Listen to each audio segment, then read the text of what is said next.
अस्सलाम वालेकुम व्यूअर्स। आज हमने न्यू टॉपिक डिस्कस करना है जो कि है Bronsted-lorry concept of acids and bases. Last time हमने डिस्कस की थी एक थ्योरी जिसका नाम था Arrhenius concept of acids and bases, और उसकी कुछ लिमिटेशंस थी, उसकी कुछ कमियां थी जो कि वो एक्सप्लेन नहीं कर सका ठीक से एसिड्स और बेसिस के बारे में। तो उन कमियों को पूरा किया है, उनको ठीक से एक्सप्लेन किया है किसने, ब्रोंस्टेड-लॉरी कॉन्सेप्ट ने। तो उसकी क्या लिमिटेशन थी वो हम लास्ट वीडियो में देख चुके हैं आर्हेनियस कॉन्सेप्ट में। तो उसकी लिमिटेशंस हम दोबारा से ओवरव्यू कर लेते हैं। आर्हेनियस थ्योरी में ये लिमिटेशंस थी कि वो सिर्फ़ और सिर्फ एक्वस सॉल्यूशन के लिए ही अप्लाई होता था, और उसने जो है कुछ कंपाउंड्स को एक्सप्लेन नहीं किया, जैसे कि कार्बन डाइऑक्साइड हो गया, सल्फ़र हो डाइऑक्साइड हो गया, ठीक है। इनको उसने एक्सप्लेन नहीं किया कि ये एसिड्स क्यों हैं, ठीक है। और कुछ सब्सटेंसेस जैसे कि अमोनिया, तो उसने ऐसे सब्सटेंसेस को एक्सप्लेन नहीं किया कि ऐसे सब्सटेंसेस जो हैं वो बेसिस क्यों हैं, क्योंकि आप देख सकते हैं कि कार्बन डाइऑक्साइड में और सल्फ़र डाइऑक्साइड में कोई भी हाइड्रोजन मौजूद नहीं है। और आर्हेनियस कॉन्सेप्ट के अकॉर्डिंग जो है एसिड वो होता है जिसको हम वाटर में जब आयोनाइज करते हैं तो वो H पॉजिटिव देता है, ठीक है। लेकिन कार्बन डाइऑक्साइड में और सल्फ़र डाइऑक्साइड में तो कोई H हमें नज़र नहीं आ रहा, कोई हाइड्रोजन हमें नज़र नहीं आ रहा। तो अकॉर्डिंग टू डैट थ्योरी वो इस को एक्सप्लेन नहीं कर सके, और ना ही उस थ्योरी के अकॉर्डिंग जो हैं ये दोनों क्या हैं, एसिड्स हैं। इसी तरह से बिल्कुल जो अमोनिया है वो बेस है, ठीक है। लेकिन आर्हेनियस कॉन्सेप्ट जो है वो इसको एक्सप्लेन नहीं कर पाया, क्योंकि आर्हेनियस के अकॉर्डिंग बेस ऐसी स्पीशी होती है, ऐसा सब्सटेंस जो आयोनाइज होने के बाद OH नेगेटिव आयन देता है, वो बेस होता है, जबकि अमोनिया में OH नेगेटिव आयन कहीं भी मौजूद नहीं है। तो ये इसकी कुछ लिमिटेशंस थी जो आर्हेनियस जो है एक्सप्लेन नहीं कर पाया, जबकि ब्रोंस्टेड-लॉरी कॉन्सेप्ट इसको एक्सप्लेन करेगा। तो नेक्स्ट हम देख लेते हैं कि दो साइंटिस्ट थे 1923 में, एक इंग्लिश केमिस्ट था और एक फ्रेंच केमिस्ट था, एक ब्रोंस्टेड और TM लॉरी, ठीक है। इन दोनों ने थ्योरी पेश की, और इसके नाम से ही जाहिर है, इन दोनों के नेम से जो है फिर एक न्यू थ्योरी आई जिसको हम कहते हैं Bronsted-lorry concept of acids and bases. Bronsted-lorry की अगर हम स्टेटमेंट देखें तो इसकी स्टेटमेंट ये है कि इसके अकॉर्डिंग एसिड जो है वो क्या होता है, प्रोटॉन डोनर होता है, और बेस जो है वो क्या होता है, प्रोटॉन एक्सेप्टर होता है, ठीक है। सबसे पहले यहाँ पे आप देख लें कि यहाँ पे एक वर्ड यूज़ हुआ है प्रोटॉन। तो हम हाइड्रोजन को प्रोटॉन क्यों कहते हैं, इसको हम एक्सप्लेन कर लेते हैं। हाइड्रोजन के न्यूक्लियस में एक ही इलेक्ट्रॉन होता है और एक ही प्रोटॉन होता है, 1 इलेक्ट्रॉन एंड 1 प्रोटॉन, और इसमें कोई भी न्यूट्रॉन नहीं पाया जाता। जब भी कोई स्पीशी इलेक्ट्रॉन को डोनेट करती है तो उस पे चार्ज क्या आता है, उस पे पॉजिटिव चार्ज आता है, ये तो आपको पता ही होगा, ठीक है। जब भी कोई स्पीशी इलेक्ट्रॉन को क्या करती है, डोनेट करती है, तो उस पे क्या आ जाता है, पॉजिटिव चार्ज आ जाता है। अब क्या होता है कि हाइड्रोजन जो है वो अपना एक इलेक्ट्रॉन डोनेट कर देता है, ठीक है। उसके पास न्यूट्रॉन पहले से मौजूद नहीं होता है, और उसके पास क्या रह जाता है, एक प्रोटॉन रह जाता है। इसीलिए हम हाइड्रोजन को क्या कहते हैं, प्रोटॉन भी कहते हैं, सिर्फ प्रोटॉन भी कह सकते हैं। नेक्स्ट अगर आप एग्जांपल देखते हैं कि किस तरह से जो है वो ब्रोंस्टेड-लॉरी कॉन्सेप्ट के अकॉर्डिंग कौन सी species as a acid act कर रही है और कौन सी species as a base act कर रही है। हम यहाँ पे एग्जांपल ले लेते हैं, एक रिएक्शन लेते हैं HCl का, किसके साथ, वाटर के साथ। इसको मैं ओपन करके लिख रही हूँ ताकि अंडरस्टैंड करने में कोई परेशानी ना हो, ठीक है। इसमें आप देख सकते हैं कि ये जो हाइड्रोजन है, ठीक है, इस हाइड्रोजन को अपना ऑक्टेट कंप्लीट करने के लिए एक इलेक्ट्रॉन की ज़रूरत है, ठीक है। वो एक इलेक्ट्रॉन वो कहाँ से लेगा, ऑक्सीजन के पास एक लॉन पेयर मौजूद है, ठीक है। तो वो एक इलेक्ट्रॉन जो है वो इस ऑक्सीजन से लेगा और इसके पास आ जाएगा। जब ये हाइड्रोजन वाटर एक्सेप्ट करेगा, मीन्स कि जब ये वाटर इस प्रोटोन को एक्सेप्ट करेगा तो ये क्या बन जाएगा, हाइड्रोनियम आयन।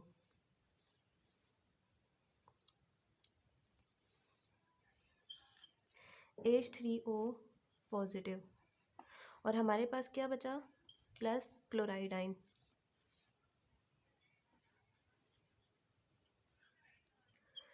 इस क्लोराइड आयन ने अपना एक प्रोटॉन जो है वो दिया है, ठीक है। जब इसने अपना एक प्रोटॉन लूज़ कर दिया है क्लोराइड आयन ने, तो इस पे हमारे पास क्या चार्ज आ गया है, हमारा प्रोटॉन लूज़ करने के बाद इसके ऊपर चार्ज आ गया है नेगेटिव, ठीक है। तो प्रोटॉन कहाँ से लूज़ हुआ है, HCl ने अपना प्रोटॉन लूज़ किया है, तो इसीलिए हम इसको कहेंगे कि इसने बिहेव किया है एज एन एसिड। वाटर ने अपना अपना नहीं, वाटर ने प्रोटॉन को एक्सेप्ट किया है, तो इसका मतलब है कि वाटर यहाँ पे किसके तौर पे एक्ट कर रहा है, एज अ बेस, ठीक है। तो प्रोटॉन एक्सेप्ट जब करेंगे, तो प्रोटॉन एक्सेप्ट करने के बाद कोई भी स्पीशी जब प्रोटॉन एक्सेप्ट करती है तो एक्सेप्ट करने के बाद उस पर चार्ज क्या आ जाता है, पॉजिटिव आ जाता है, और लूज़ करने के बाद उसके ऊपर चार्ज क्या आ जाता है, नेगेटिव चार्ज आ जाता है। नेक्स्ट एग्जाम्पल हम देख लेते हैं अमोनिया की।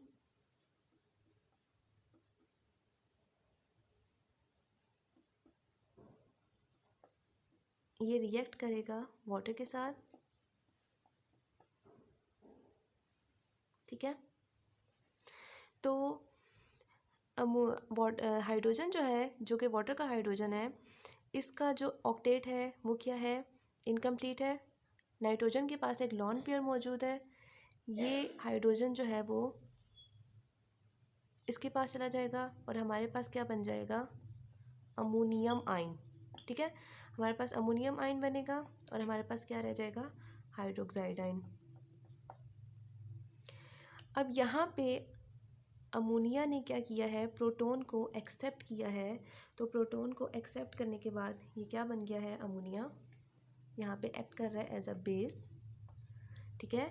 और यहाँ पे वाटर ने अपना प्रोटॉन लूज़ किया है, तो प्रोटॉन लूज़ करने की वजह से प्रोटॉन डोनर है ये, ठीक है। तो proton donor according to Bronsted Lowry concept क्या होता है, एसिड होता है। तो यहाँ पे वाटर एक्ट कर रहा है एज एन एसिड।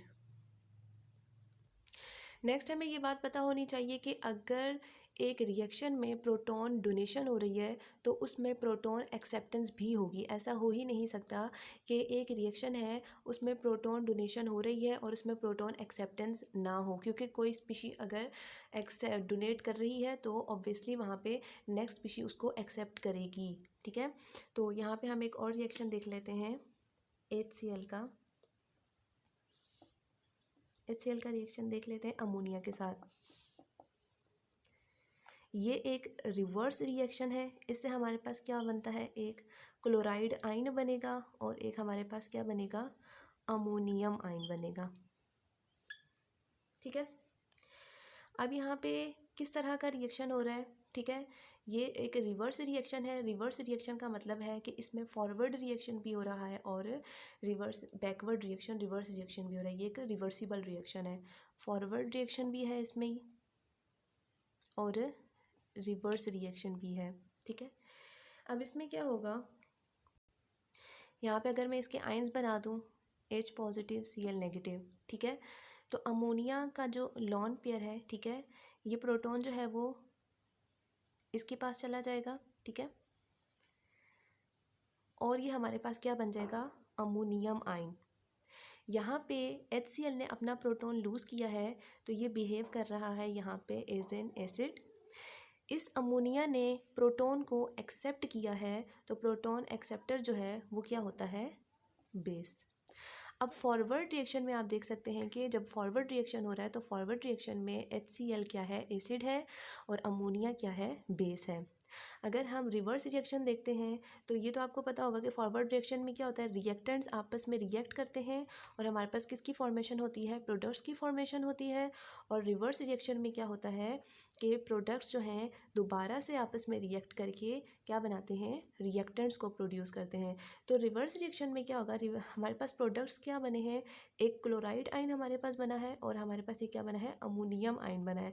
तो रिवर्स रिएक्शन में क्या होगा कि दोबारा से ये दोनों रिएक्ट करेंगे।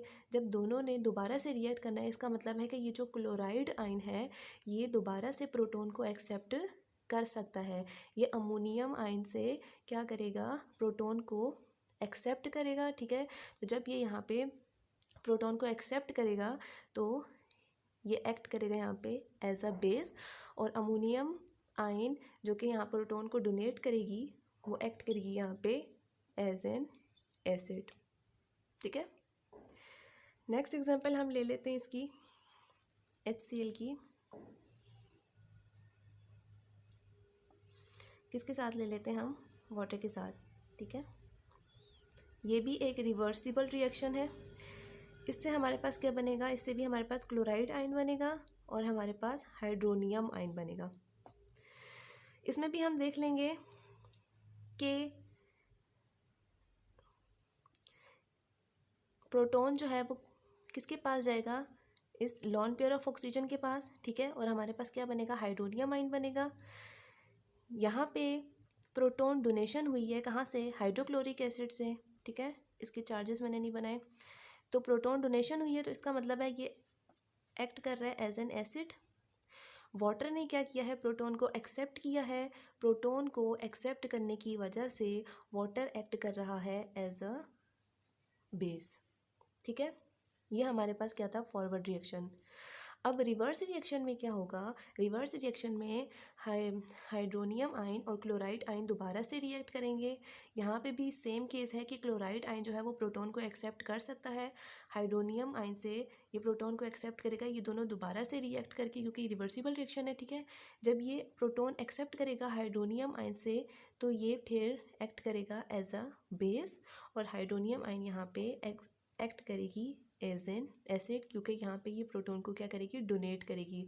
और according to Bronsted Lowry concept, proton donor जो है उसको एसिड कहते हैं और प्रोटॉन एक्सेप्टर को क्या कहते हैं, बेस कहते हैं। नेक्स्ट हम देख लेते हैं कि कॉन्जुगेट एसिड क्या है और कॉन्जुगेट बेस क्या है।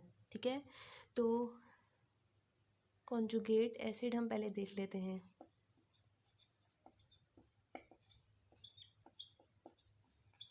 कॉन्जुगेट एसिड क्या है, कॉन्जुगेट एसिड एक ऐसी स्पीशी है जो कि कैसे फॉर्म होती है, by accepting a proton by a base. जब प्रोटॉन एक्सेप्ट करती है बेस, ठीक है, तो वो क्या होती है, कॉन्जुगेट एसिड। इसकी हम एग्जांपल देख लेते हैं। दोबारा से हम वही रिएक्शन लिखते हैं।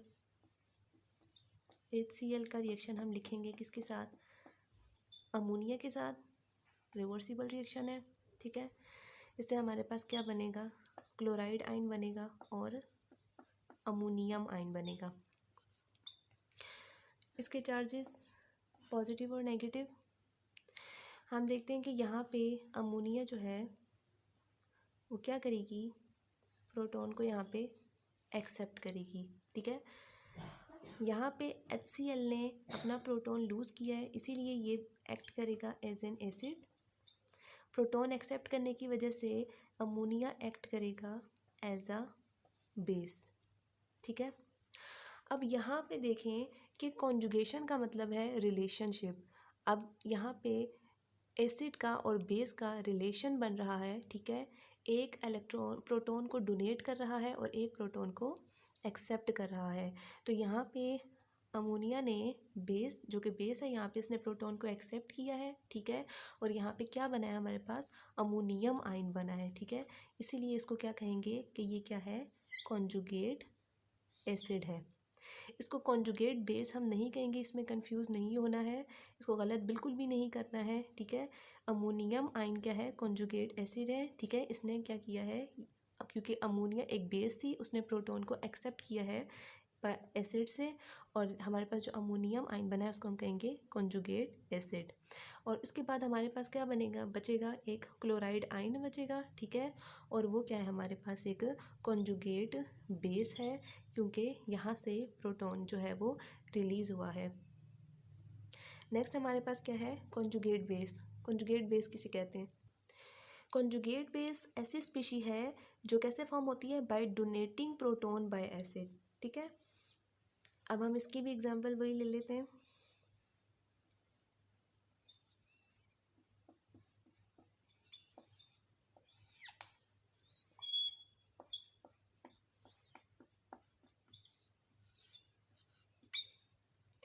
यहाँ पे हमने HCl का रिएक्शन करवाया वाटर के साथ, ठीक है। ये रिवर्सिबल रिएक्शन है, हमारे पास किसकी प्रोडक्शन हुई है, क्लोराइड आयन की और हाइड्रोनियम आयन की, ठीक है। तो यहाँ पे HCl जो है, यहाँ से प्रोटॉन डोनेट होगा, ठीक है। ये बिहेव कर रहा है एज एन एसिड, यहाँ प्रोटॉन की एक्सेप्टेंस हो रही है, प्रोटॉन एक्सेप्ट हो रहा है, तो ये एक्ट कर रहा है एज अ बेस।